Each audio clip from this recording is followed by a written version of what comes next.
Empiezo primero presentándoles, como en algún momento se solicitó, al equipo de científicos y científicas que han estado involucrados en el proceso de reflexión técnica.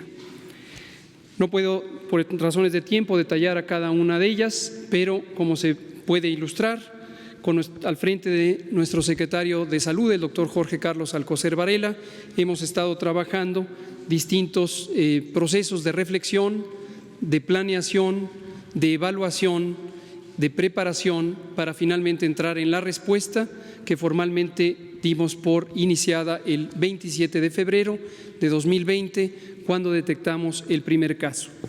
Cuando llegamos a ese punto nos encontrábamos cómodamente preparados por un proceso que había iniciado desde el 3 de enero y que se había disparado porque el 31 de diciembre de 2019 nuestros sistemas de monitoreo y alertamiento temprano nos habían permitido identificar la ocurrencia de un pequeño brote de 44 casos de neumonía en Wuhan, China. En las distintas fases de preparación, este grupo científico conformado por médicas, médicos, especialistas en infectología, en virología, en inmunología, como el propio secretario de Salud, en epidemiología, tanto de enfermedades infecciosas como de enfermedades crónicas y epidemiología ambiental, en promoción de la salud, en salud mental y otros campos del conocimiento médico, nos permitieron no solamente la identificación de retos, sino la evaluación crítica en todo momento de cuáles son los elementos que estaban presentes y los que podían hacer falta en el plan de preparación.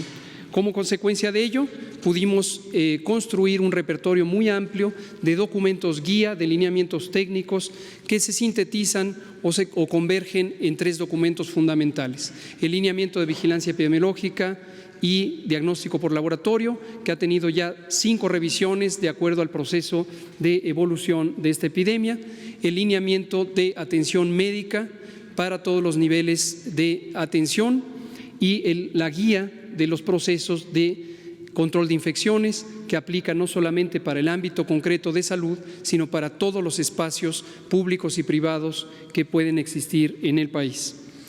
A partir de ello, este grupo se vinculó también con las múltiples instituciones fuera del sector salud que nos permitieron una visión amplia, con un horizonte de mediano plazo para la preparación y un horizonte de mediano y largo plazo para la recuperación en las distintas consecuencias que esta epidemia puede tener.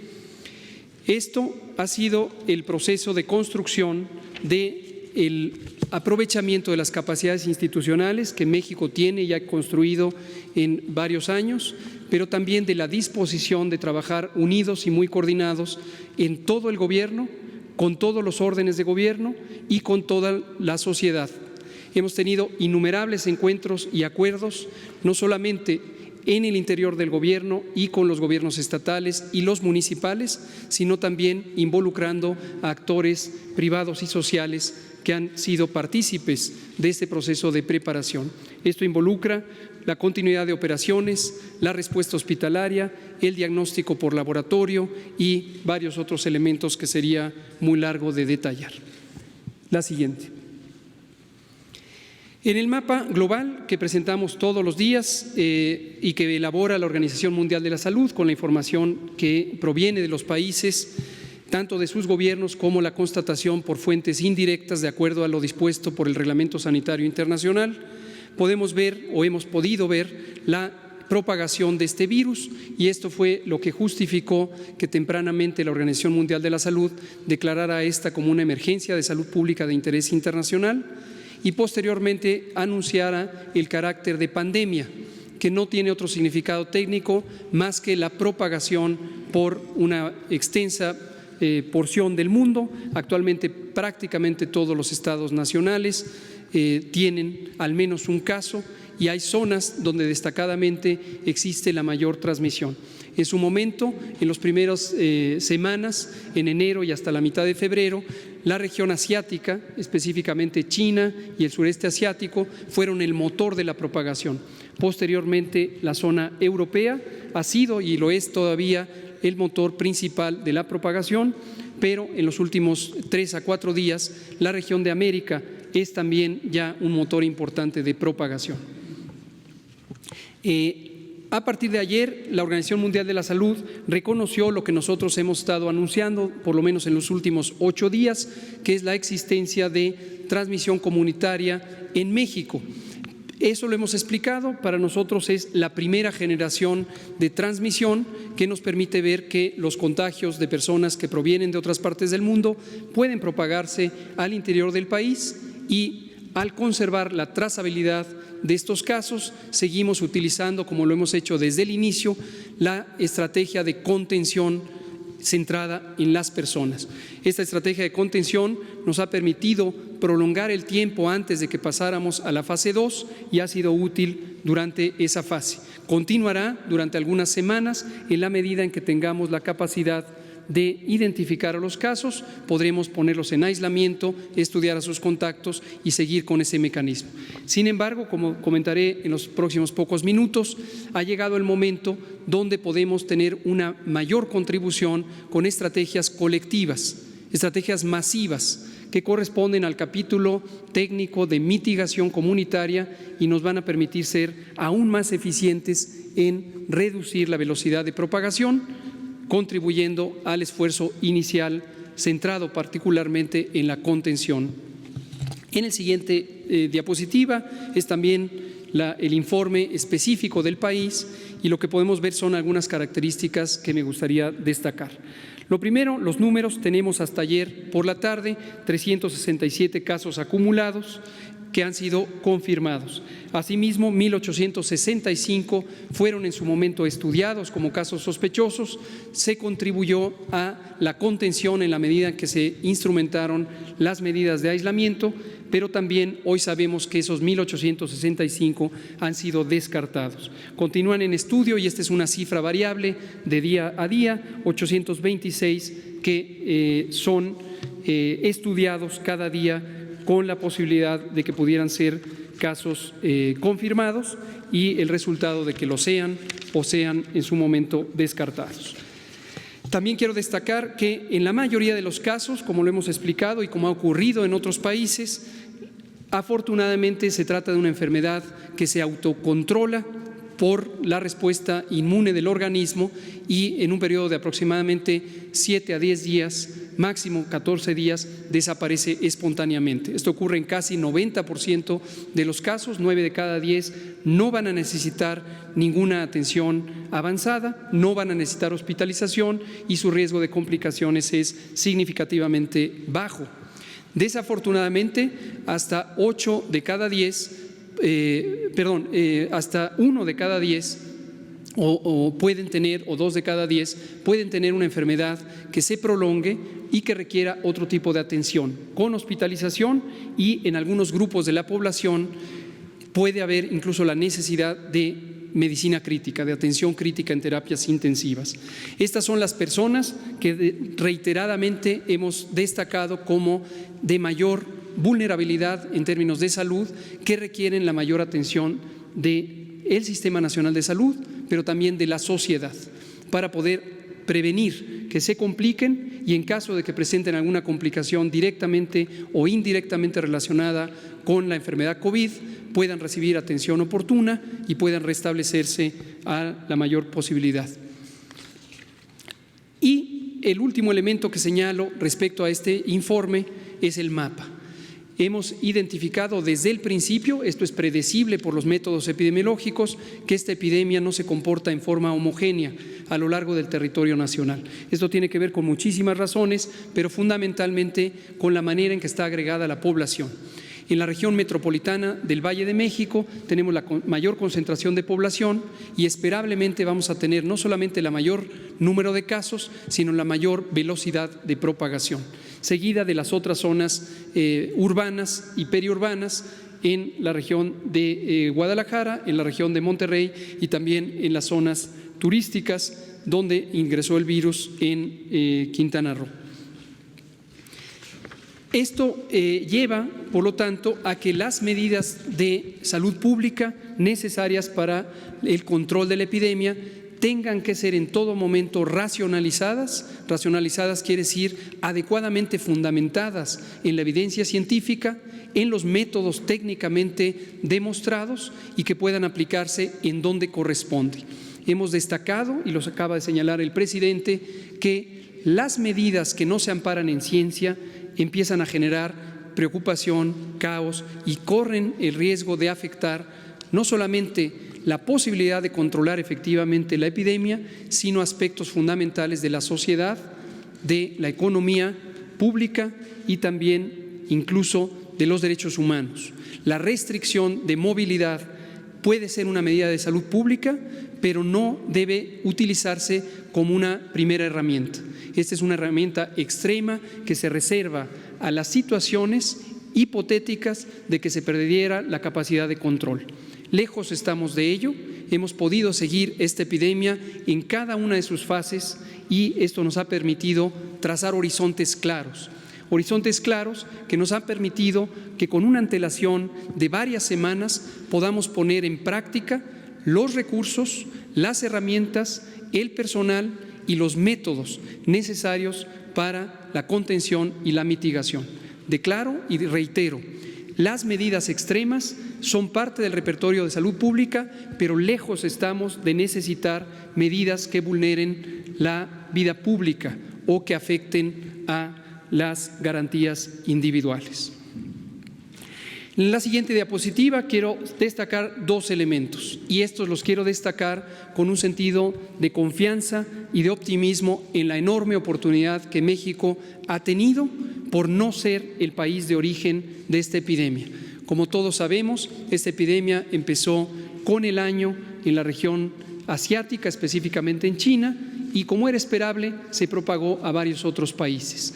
El aprendizaje científico, técnico que ha podido tener México por la experiencia vivida y la extensa documentación científica sobre el comportamiento de este virus en el resto del mundo nos da una ventaja respecto a otros territorios. Y la ventaja es poder programar adecuadamente el momento de cambio de las distintas fases y de las medidas de salud pública. Lo que vemos en la diapositiva es una característica que señalamos recientemente, que es la distribución de casos de acuerdo a su origen. Tenemos que 80% de los casos han venido del exterior, ya sea por connacionales que viajaron o por ciudadanos de otras nacionalidades que llegaron a México. Sin embargo, hasta casi el 20% son casos que derivan de este proceso de importación y son los contagios directos por personas que viajaron hacia personas que no han viajado. Y lo que tenemos como una señal muy temprana es la existencia de casos en donde no existe un antecedente de contacto ni con personas que viajaron y se infectaron, ni con alguien en el territorio nacional. Aunque apenas es el 1%, 5 casos, lo consideramos una señal temprana que debe ser tomada en cuenta porque esto precisamente es el elemento clave que empieza a distinguir la fase 1 de la fase 2. Esta característica, no el número de casos, esta característica, la pérdida de trazabilidad de los contagios. Y este dato, este elemento es crucial porque define también donde se empieza a agotar la utilidad de las medidas de contención centradas en los casos y la necesidad de anticipar las medidas poblacionales de mitigación.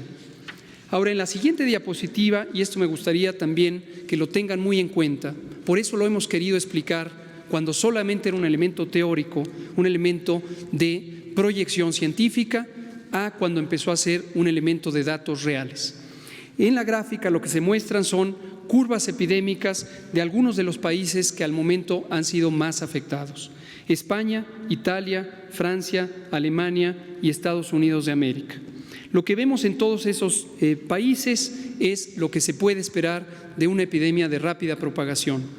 Es decir, durante un periodo que aproximadamente es de 30 días en promedio, tenemos una transmisión francamente lenta.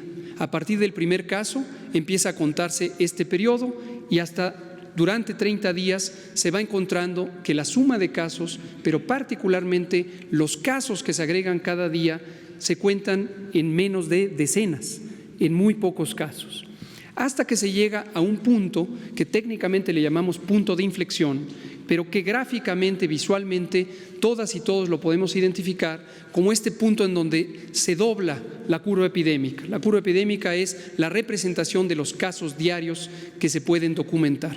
Se puede ver en todos esos países y en cualquier otro país del mundo que se llega a ese punto importante de inflexión. Finalmente, en la parte baja de la diapositiva, apenas visible, está una línea de puntos gruesos que corresponde a lo que está ocurriendo en México. Todavía no hemos llegado al punto de inflexión. Todavía no hemos llegado al punto en donde cambiamos de una propagación lenta a una propagación muy acelerada. Y esta es la oportunidad de México. La oportunidad de México es haber actuado oportunamente en reconocer que esto podía darse y haber planeado el momento correcto de la implantación de las medidas comunitarias. El momento es este y, por lo tanto, queremos declarar formalmente el inicio de la fase 2. El inicio de la fase 2 lo que nos permite es trazar el horizonte para los siguientes 30 a 40 días, en donde empezaremos a visualizar que México, por haber anticipado 2 semanas antes las medidas generales, las medidas masivas que tienen los mayores impactos, tanto en reducir la transmisión y desafortunadamente también en las consecuencias sociales, vamos a poder doblar la curva, vamos a poder tener menor transmisión. Quiero ser muy claro, seguiremos teniendo transmisión. La expectativa no es terminar con la epidemia de un momento a otro. También quiero ser claro que el éxito en la reducción de la transmisión, en vez de llevarnos a una epidemia corta, nos va a llevar a una epidemia más larga. Pero esto es importante, porque lo que nos lleva es a administrar el riesgo. Administrar el riesgo, en términos llanos, lo que quiere decir es lograr tener que cada día haya menos casos de los que se pueden atender en la infraestructura de salud del Sistema Nacional de Salud de México. Y por eso es importante que estas medidas de mitigación comunitaria sean tomadas en cuenta. Destaco que en términos de mortalidad, mientras que muy triste y desafortunadamente algunos países ya tienen decenas, centenas o millares, nosotros apenas tenemos 4 muy desafortunadas, pero solo 4 muertes. Italia tiene 5.476 muertes, en España han muerto 1.720 personas, en Francia las defunciones ya se suman en 674, mientras que en Estados Unidos hay 407 decesos atribuibles a COVID. Y por su parte Alemania tiene ya casi 100, tiene 94 personas fallecidas relacionadas con la epidemia. México tiene 4.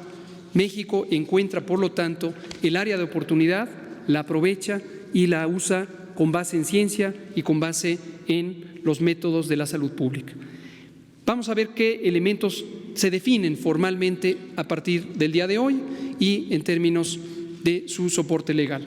En la siguiente diapositiva lo que vemos es a la personaje clave que nos ha permitido comunicar a toda la ciudadanía, a toda la población, adultos, jóvenes, niños, adultos mayores, qué vamos a hacer.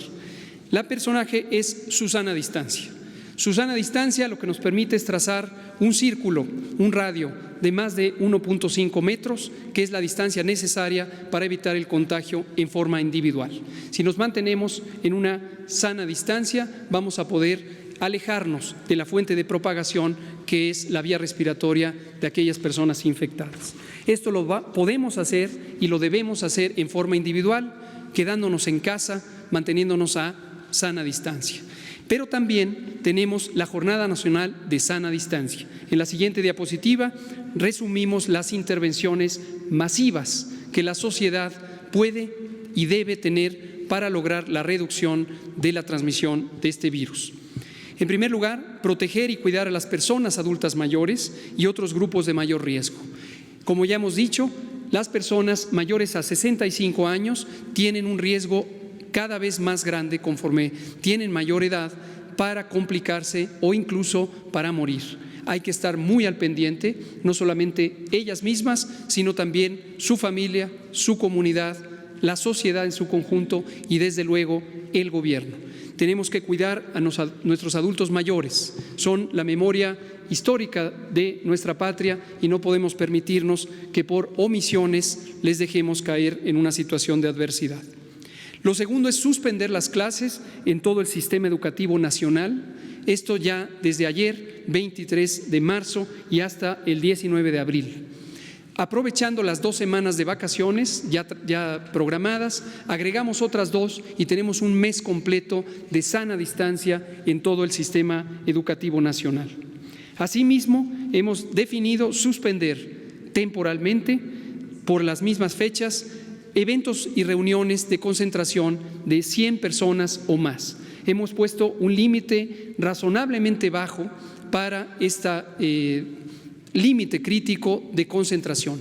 Todas las reuniones privadas, públicas, sociales o gubernamentales deben ser evitadas durante todo ese mes para que se reduzca la propagación. Este es un mecanismo efectivo de prevención para quienes participarían en esas reuniones, pero también para toda la colectividad. Asimismo, suspender temporalmente actividades laborales.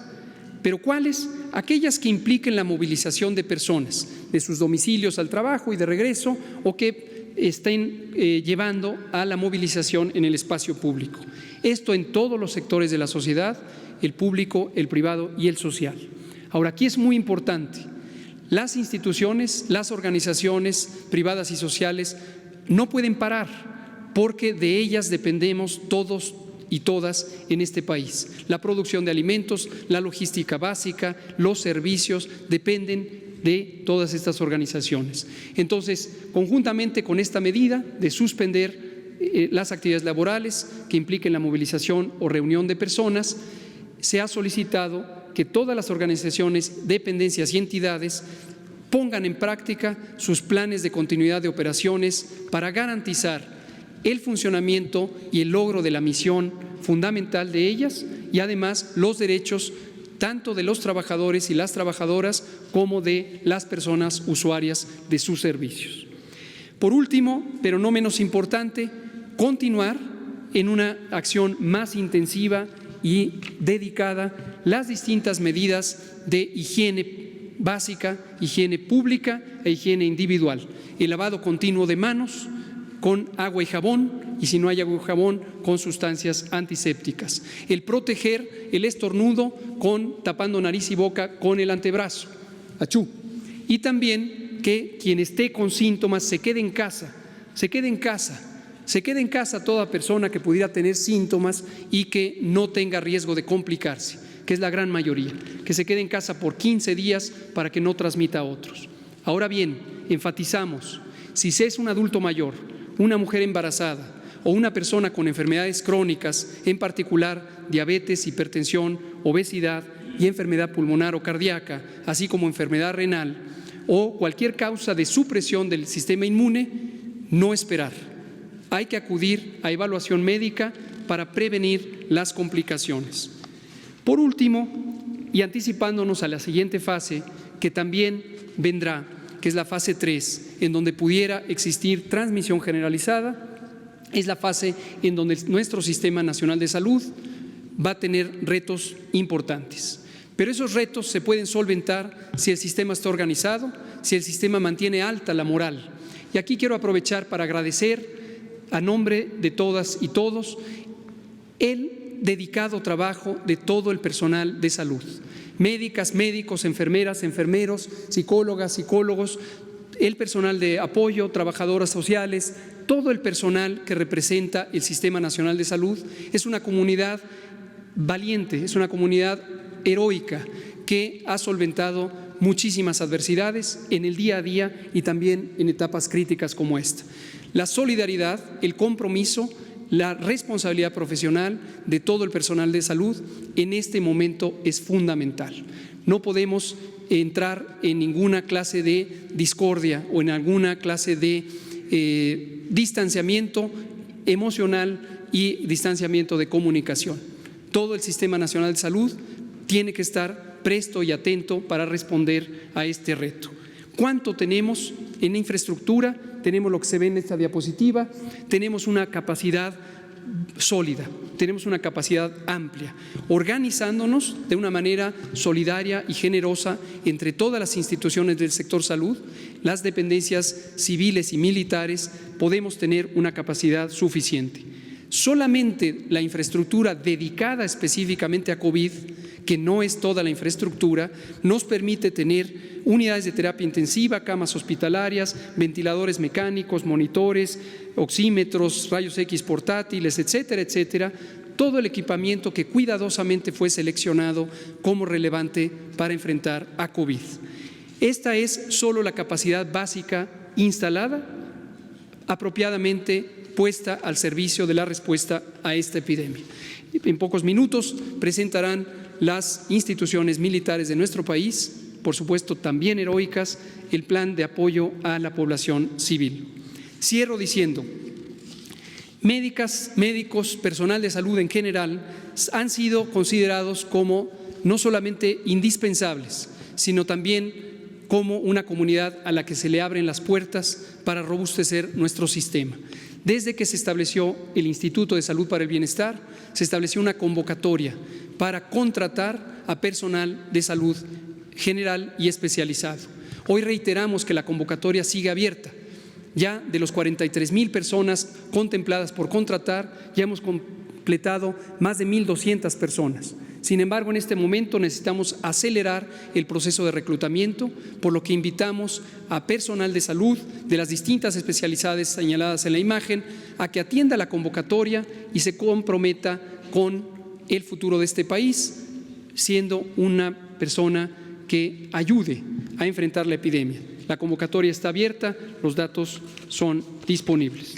Termino diciendo, la unidad de propósito, la unidad nacional en términos de la respuesta de un problema complejo nos va a robustecer, no solamente para lograr solventarlo, sino para encontrar que las mejores capacidades del país están en su gente, están en su corazón, están en su cerebro, están en todos nosotros. Por ahora nos distanciamos, por ahora establecemos una sana distancia, pero es física, no es moral, no es emocional y no es, por supuesto, en la solidaridad del pueblo.